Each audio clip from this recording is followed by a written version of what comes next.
So I want to be perfectly honest. I have a love-hate relationship for Razer products. I think that Razer makes some of the most stylish, some of the most aggressive, some of the most beautiful products and peripherals for gaming and streaming on the market today. And their technology is far beyond what everybody else is doing because they're willing to innovate. Now, your innovation can only be as good as your firmware and software, which lags tremendously. And unfortunately, Razer is held back by those issues. That and quality control. Now, I think that this controller that we're going to review today has every single one of my loves and every single one of my hates. It's super innovative, but at the same time, the software holds it back tremendously and makes it so that way your gaming experience, well, let's just talk about it and I'll explain. This is a review of the Razer Wolverine V2 Chroma.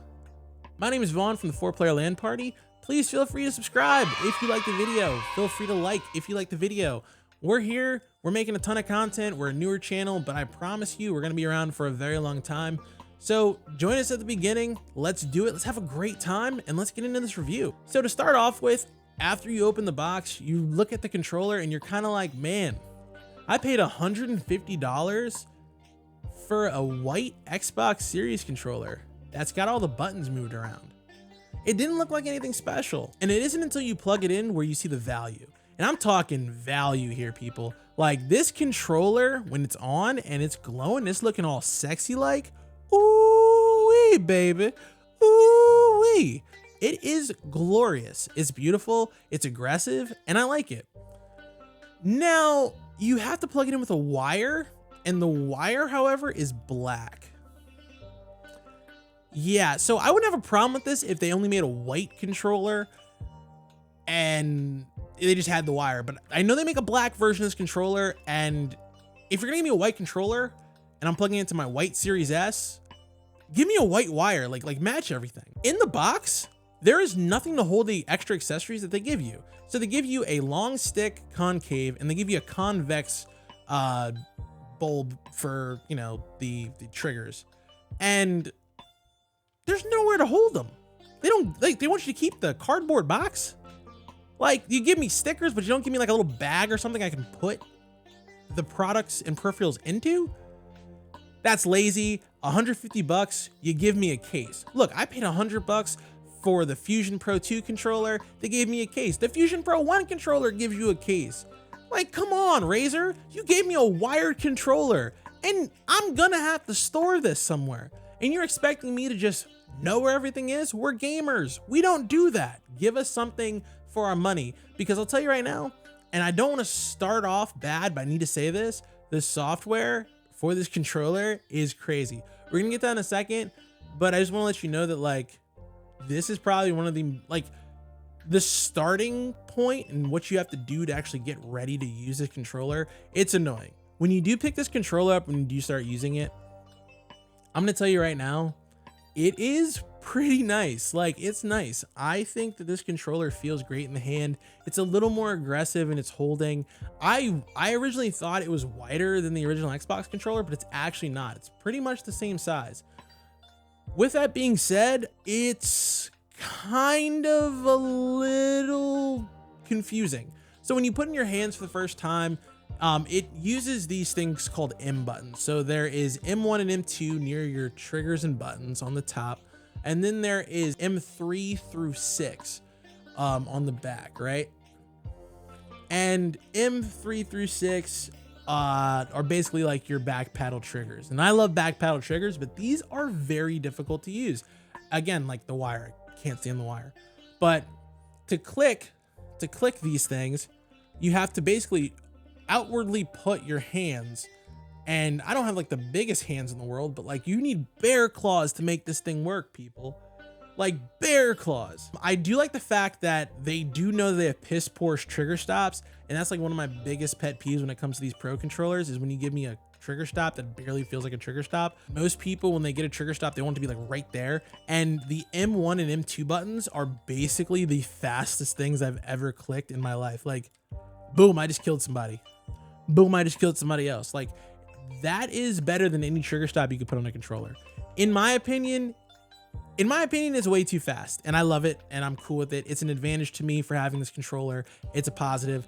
We're good. One of the things I do love about the look of this controller is the fact that it lets you have pulsating colors that you can control and that you can manipulate, whether you want one singular color, two very specific colors that you want, or every color of the rainbow all at the same time and really RGB it out. It's your choice, it's your option, have fun with it. One of the things I will say though, and I need to say like is a negative, is the controller clicks so aggressively.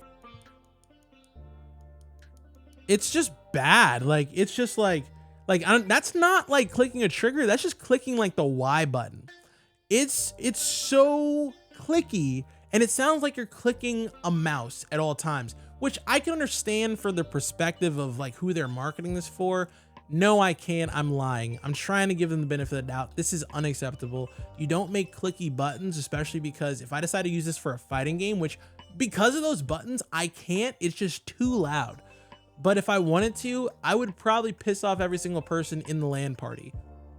The buttons are way too loud. Now, I will say though, their placement of the buttons, I think is the best placement of any button scheme I've ever seen. I'm always accidentally clicking buttons when I'm in like trouble because I'm a reactionary gamer. So being able to not accidentally click the share or like I have so many clips of me dying because I'm like, but not being able to click the share or the pause button is awesome. I genuinely like the fact they moved it up and over into a place where you're not gonna accidentally slip and press it. I think that one of the things that I wish was better was the headphone preamp. I turn the headphone volume up as much as I can.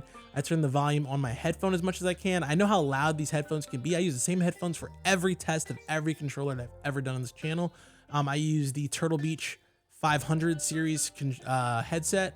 I'm gonna say controller. These headsets are awesome. They are super loud. In this headset, I can hear everything. With this controller and the presets for this controller, you can't. Now I thought, okay, maybe I'm doing it wrong. Let me go to the instruction manual and raise up the volume using the sticks, because you can't raise the volume in the software, which we'll get to in a second. So I really want to focus on the software specifically. And I tried everything I could to use this controller without having to download software. It is impossible at a point. So you need to download the Razer controller app on your Xbox or on your PC in order to tune this. Now I will say that if you download the Razer app to one Xbox and then you move your controller to another Xbox, your presets do save in the controller. And I double checked this by not only downloading it on both of my Xbox Series systems. Yes, I have two, but I also downloaded it on my PC, and the peripheral that I made on my first Xbox went to my second Xbox and it went to my PC. That is a massive plus because I don't have to remember my presets. I don't have to remember my settings. I will say this though, when I'm using the controller in the software, it would crash, and it always crashed the same way between the two Xboxes. The one thing that drove me nuts about this controller was the fact that I needed to download software and actually get it to be pro, right? I couldn't figure out the settings. I couldn't figure out what I needed to do by myself without having to go to YouTube. And for these reviews, I try my best not to find third-party or ulterior sources because I don't want to muddy the pool. So I tried to do it myself. I couldn't. So then I downloaded the software on my Xbox, and it made everything a lot easier. I was able to tune not just my sensitivity on my control sticks, which made a massive difference in my gameplay, but what it also did was allow me to change the presets of the M buttons and remap. I thought you could remap using the circle button, but you really can't. It kind of sucks. I really wish you were able to remap on the controller itself instead of having to use like software that you have to download onto your Xbox. I'm not a fan of using Razer software to make Razer products work. Like I said in the intro, Razer software sucks, and I'll get to that in a second. So I downloaded the software and needed to update the controller. I was like, okay, that's fine. So then I downloaded the software, I tuned the controller to my liking, and then the second I got from the button commands and mapping to the dead stick sensitivity, because these controllers, all Razer controllers, have this problem with dead stick after a while, where they're able to just retune it and fix it for you in the software, but it doesn't make any sense on how to do it. So then the software crashed on my Series X, which it's my Series X, and I was like, whatever. So then I took it over to my Series S to do the test over there, and same thing, went to the dead stick scenario, crashed again. And I was like, what is happening here? It's the same crash, same problems, and I couldn't use the software until I closed the software out and reopened it. But again, if I need to fix something on the fly, I need to use this software to control my sensitivity and to adjust my sensitivity in a certain way. I need that software to work. It needs to work. I closed it out. I reopened it again. I went to my PC. I did it. It worked just fine. I was surprised, actually, to be honest with you, but you know, it is what it is. I will say though, the controller in and of itself is, with the software, and that software really drove me nuts. Like, I'm telling you, like, I don't want to have to download an app in order to use my software. And I'm super happy that the Series S and the Series X have like the quick resume where you can just jump back into your gameplay after being in another program, another app. Like, you're telling me that this controller right here is the best option wired controllers that I can do? I disagree completely. I think honestly, this controller is right around one of my favorite controllers that I've reviewed, the Turtle Beach Recon controller. I think that the Recon controller and this controller are very similar, and it's kind of crazy. Like, the Recon controller is like 80, like no, it went down in price. It's like $60. A $150 controller feels like a $60 controller, and you're telling me that I have to sit there and pretend like the price of this controller is worth anything more than the fact that you know that if you charge $150 and give us some crappy software, which, by the way, another thing with the software, the dead stick software. I can't believe they gave us dead stick software that crashed because I needed to test the dead stick because I kept jumping through color options and I couldn't click the things I was trying to click because the thing would go up too much or down too much or in the middle too much. I couldn't use the software because it was just moving around. And I was like, oh, well, maybe I choose the D-pad. The D-pad was doing it too. So I was like, oh, there's something wrong with the controller. There wasn't. There wasn't at all. I looked, I tested the controllers, I tested the buttons, I tested any type of latency or lag. There's none.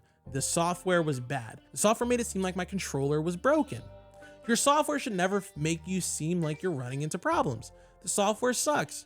And it's always a problem with Razer. Their software is the killer of creation. And I really think that if I didn't need to use their software, if I didn't feel like their software was the most important thing and I had control of this controller without having to download an app on my Xbox, this would have been a much better experience. I will say that this controller, like I said in the beginning of the video, wins in the look. It wins in the design. It wins in the ergonomics and how it feels in your hand. Originally, like I said, I didn't think it felt that great, but once I started using it more, once I got comfortable with it, it was awesome. I think that this controller has a ton of amazing features, and I love the fact that they give you 6 adjustable mapping buttons. It's awesome. I hate the fact you have to use software to map the buttons. You can't just map them yourself. I hate the fact that you have to use software to change the colors on the controller. I think you should just be able to do so through the buttons on the controller. I hate the fact that the headphone preamp on this controller is piss poor. It should be better. I'm using the volume up, volume down, trying to tune this controller, knowing full well that the headsets that I use are way better. Come on, people. We're better than this.